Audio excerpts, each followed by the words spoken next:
Hello， 大家好，今天要来看一下世界第一的公会战防守，让我们开始吧。今天影片由泰国的朋友 Zero 跟日本的玩家 Yuga 提供。那今天的主题很明显的就是公会战，那我们今天要来看6场公会战。那 Yuga 这个玩家他是日本公会的一个成员，那他的公会战实力算是蛮强大的，在防守其实是有拿下蛮多连胜的记录。那今天就很运气不错，有拿到他的防守影片，所以我们今天就来看一下。那今天的影片是在昨天，也就是10月22号的公会战，是银刀西郎 VS 这个日本的公会。那开场进攻方使用就是一个集矿的战术，等矿物集满之后，然后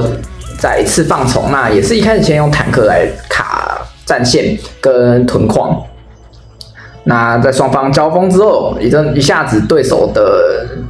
打手直接把进攻方的角色几乎全部灭掉。可以看到但其实防守方也损失不少角色，所以现在的陆军角色数量上是相当的，所以现在是一个飞虫跟飞虫之间的对决。那现在是进攻方的比较有利。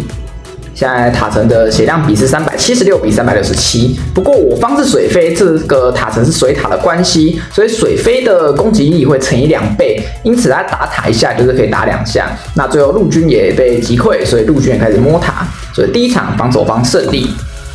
再看到第2场对战，那进攻方一样是用坦克加飞翔的组合当首发，那死人罗大一下就死了，所以他根本就没有卡到多少位。然后接下来有万丈突破，但因为重播的关系没有显示出来。那接着我方在囤了一些矿之后，直接把角色全部放出来，然后使用了滚轮跟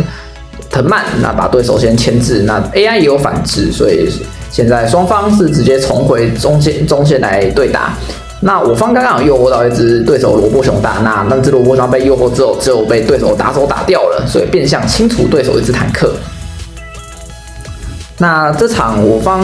防守方的泡泡角色有2只，有自行车跟荣恩。那可以看到现在直接把我方的一堆角色包进泡泡往上飘起来。那感觉应该是荣恩，因为他的头上的标志是一个涌泉。那这一波泡泡是对防守方来说非常有利的，因为刚好直接把很重要的角色几乎都包进去，让陆军的战力直接大幅减少。所以防守方也就是我们的 Yuga， 他直接压塔。那看起来这场也是稳稳的取胜的，没有，现在看起来双方都是陆军跟飞翔在互扁，然后刚好都打不到对方，只剩下中间的狂徒再对一个萤石，没有，那个狂徒其实也是防守方的，只是刚刚被诱惑了。OK， 那这一场可以说是相当的精彩，这个双方的比分没有差多少啊。再来看到第3场对战。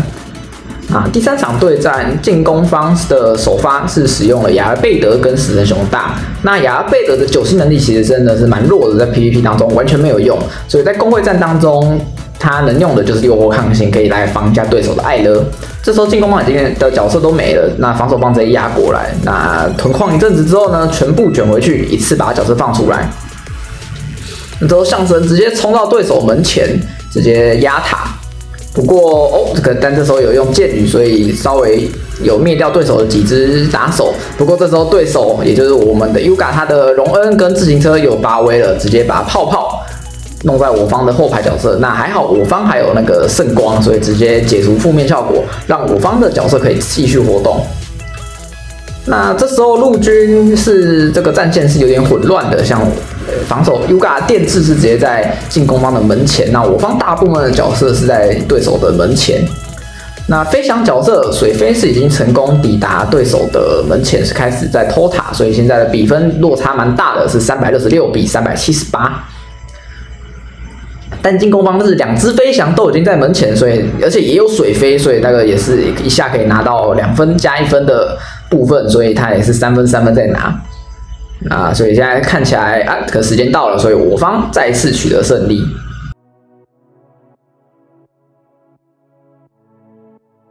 来看到第4场对战，那首发一样是雅贝德加死神熊大。那这场2只角色死的都蛮快的，进攻方又被压塔，那萤石也没活多久，直接蒸发，所以进攻方不得不把所有角色全部放出来，再吞下去，塔层的分数会掉太多，这样子对于等一下飞翔在偷塔的时候是蛮不利的。那这一场反而是进攻方的泡泡先发挥了，然后防守方的泡泡才发挥，所以防守方刚刚被很多角色被泡泡起来，但进攻方有圣光，所以再次解除了泡泡。那现在双方的角色看起来是进攻方比较多，那打手也是进攻方活得比较多，所以这时候防守方其实感觉是有点困难呐，他感觉很难清掉陆军。不过现在感觉有一只角色是卡在前面，所以刚刚进攻方迟迟无法推进。那这时候防守方的好友又出现了，那刚好又把进攻方的角色卡死，让进攻方根本没办法推线。可现在时间剩下20秒，而且防守方的塔层现在血量是比较高的，394，进攻方只有374。虽然现在陆军的战力进攻方比较猛，那如果时间到塔层血量输的话，那进攻方还是败下这一场对战。现在全部人都在打塔，但可惜刚刚飞翔真的是偷太多了，所以进攻方这次没有拿下阵地。那第5场对战，开局一样是死神加雅尔贝德。那雅尔贝德先突破到对手的门前，然后结果被自行车泡泡弄起来，所以进攻防守方的陆军直接到我家门前。那屯矿一阵子之后，进攻方使用了输送带，那没有使用有用藤蔓了，那牵制一下对手，那让我方的角色可以赶快先出来。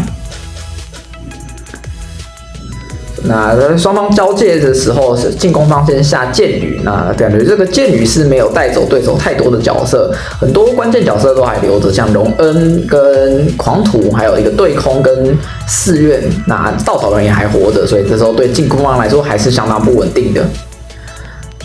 那这时候哇，才刚讲完，对手的荣恩，应该说 Yuga 的荣恩直接把进攻方的角色全部泡泡起来。那还好我方有留一道圣光做保险，所以泡泡没有发挥到太多的作用。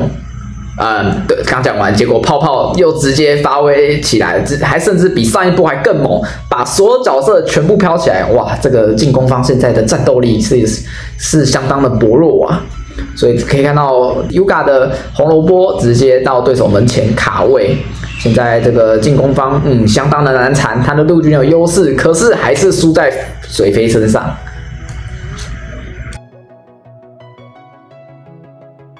来看到今天的最后一场对战，那这场进攻方使用的首发是魔术师跟死神，那魔术师被萤石电晕，又被死神禁言，根本什么事都不用做了，还被自行车的泡泡弄到飘起来，所以防守方的角色直接往前走。那骑士容大的坦度，那看起来进攻方应该是有配过装备，所以看起来还不错。那刚好把前面没有补到的时间补回来了，所以矿物有囤齐，那一次把角色全部放出来。那双方都用了输送带，那进攻方多使用了一个藤蔓，所以有牵制到一些战线的部分。电制还补了一个击退下去，所以让进攻方的技能更容易打出去。所以可以看到 Yuga 他的陆军几乎已经快被灭完了，所以不过Yuga 的坦克是真的还蛮硬的，可以看到这几场都发生很一样的事情，就是陆军都是很坦克在硬撑。那现在进攻方的电制已经开始摸塔，那电制也是水属性了，所以他摸塔也是可以扣到2点的血量。不过Yuga 的水飞也已经开始在碰塔，所以现在又是一个摸塔的对决。那进攻方的陆军虽然刚刚人数很多，但艾勒的诱惑跟普攻其实都挺有威胁的。那现在陆军也没有无敌的关系，所以居然就被艾勒一个人反杀了。你对于这个世界第一的公会战防守有什么样的看法呢？在下方留言告诉我吧。